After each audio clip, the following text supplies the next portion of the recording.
Nice weather is upon us. Entertainment is a great time to sit with friends and cherish fun outdoor activities. But you always wanted to have something as far as an electronic device to have outside for entertainment purposes. Maybe you've been thinking about a projector, a portable projector. Well, today we talk about this portable projector, the Samsung Freestyle.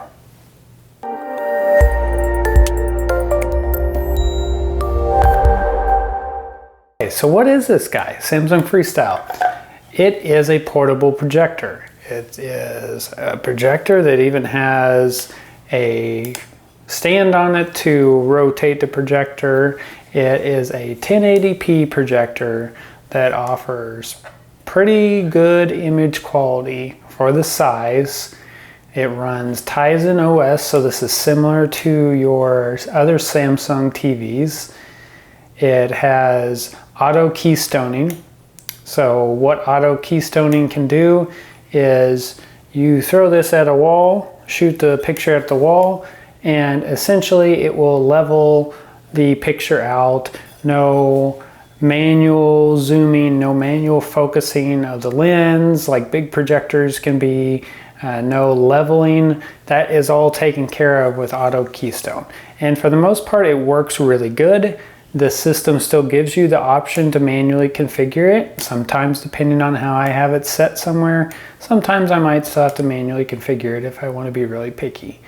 But this is, in my opinion, a fantastic solution.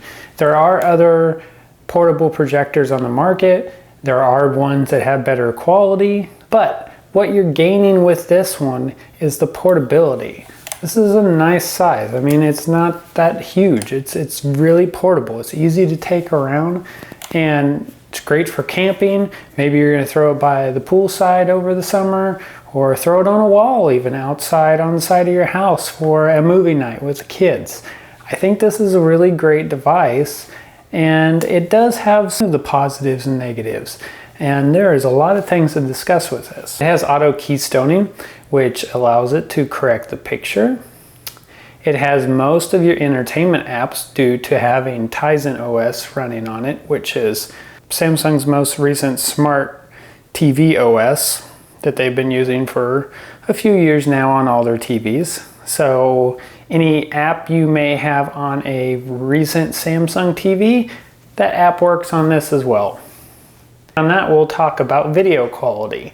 Video quality is a 1080p output. It doesn't do 4K, which I'm keeping my fingers crossed in the next model Samsung releases that it can do 4K, because that would be awesome. But the 1080p quality on it is really good still. I find it very enjoyable still for all content ranging from YouTube to any of the entertainment apps like HBO Max, Netflix, etc. All these apps are capable of being available on this device because of Tizen. And it also supports HDR, so that helps a lot with making a quality, high color quality picture. Another thing that it can do is it actually is leveraged as a smart speaker as well. So it has integration with Bixby and Alexa. So you could set this up to be an Alexa speaker if you wanted to. It also has built-in speakers, but because of this whole platform being able to support Bluetooth as well on it, if you don't like the internal speakers, you can get bigger external speakers, external Bluetooth speakers. But Bluetooth is the only way that you can connect it to external speakers. And that kind of goes into a couple of my complaints with this device. So one, let's look at the I/O that's available on this. And this is pretty much it. It is a micro USB. The other one is for power. The micro USB or micro HDMI. So there's no 3.5 millimeter jack. So if you have a speaker system, you won't be able to. That's another feature that I would like to see in the second one.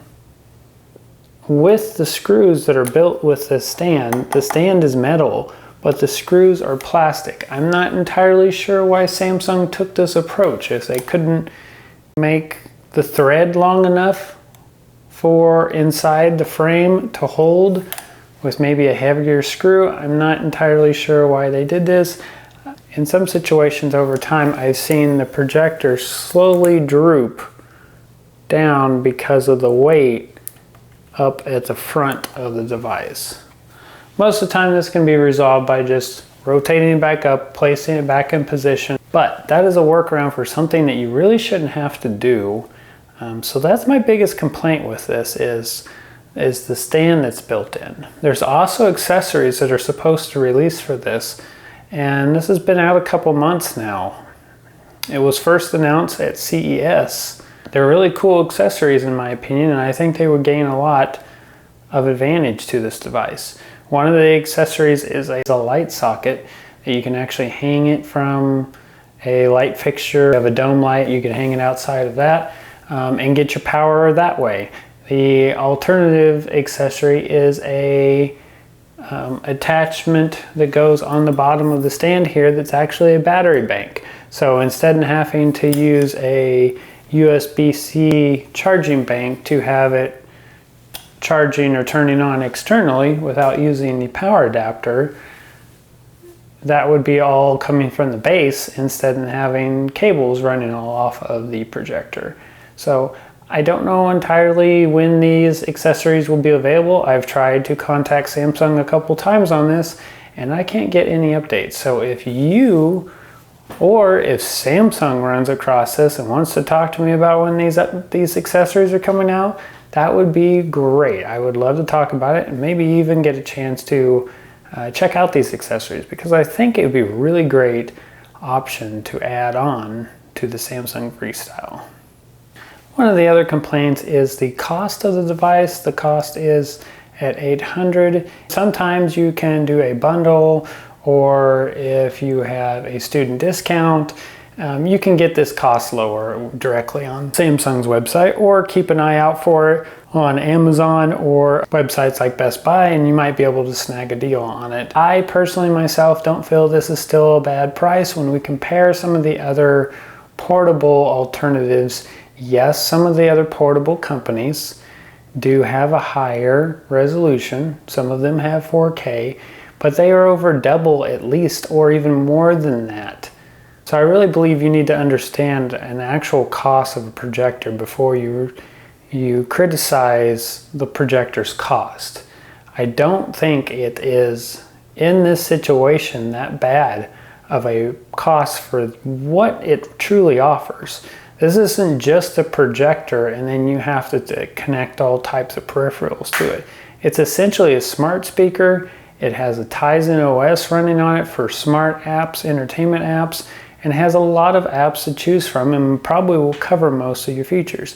It even has abilities to make it a second screen for your Windows PC, and it has Samsung Smart View, which is essentially like Chromecast in the Samsung ecosystem. So it offers a lot of fully featured packed options, and I think it should really be less criticized about the price and maybe a couple of its shortcomings on the first generation, and truly just enjoy what this is and what it can be used for. So between the portability that you get with this device, the ability to have a great picture at 1080p 60 Hertz, a good TV Smart OS, to be able to have all your entertainment apps, to the ability to even use it as a second monitor via Smart View or wireless mirror casting with Windows devices, to the ability to cast from your phone as a second screen, to even having the option for Apple AirPlay with this device. The versatility with this thing is just absolutely amazing, and the abilities that you can use this device for really make it an enjoyable device in my personal opinion. Of course, this is first gen device of this. It can have some improvements. I hope Samsung keeps this line around, keeps improving on it, as I would definitely purchase the second or third gen.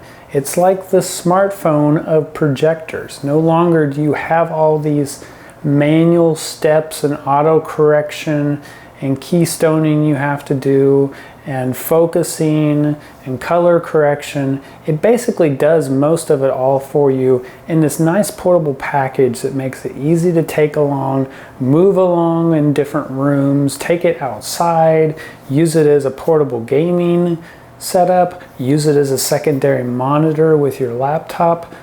There's just so many options. So I think this is a fantastic device to get. If you have any questions about it or use case scenarios you would like me to test, please let me know in the comments below. And of course, like and subscribe, and I will see you in the next video.